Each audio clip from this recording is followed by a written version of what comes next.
السلام عليكم. هذا نداء الجماعة اللي هزوا يديهم في البرلمان وصوتوا لنا على قانون المرور الجديد. هذا القانون الظالم اللي صنفونا في دائرة المجرمين وبائع المخدرات والمتحرشين ورجعونا، يعني راح نمشيو في خطر، حاسين رواحنا في خطر. احنا من بكري كنا في اخطار ماشي خطر، اما الان رانا مهددين بالسجن وخلينا من الغرامات الخيالية. يعني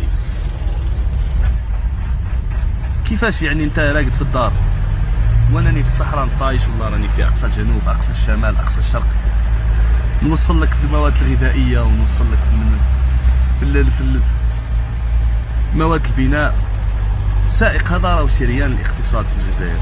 تروح نتايا بكل بساطة تسميه ارهاب الطرقات، درتو فتنة بين الشعب، عادوا اصحاب الوزن الخفيف يشوفوا فينا ارهاب، عاد اللي يفوتوا عليه يصورنا وينشرنا.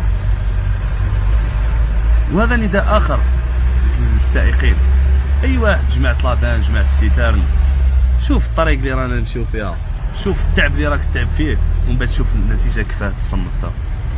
يا اخي هز رجلك، هما يهزوا يديهم في البرلمان، انت هز رجلك عكسراتها، خليه هو يروح يسوق، ما تخافش، ماكش راح تموت، ماكش راح تضيع في الشرب.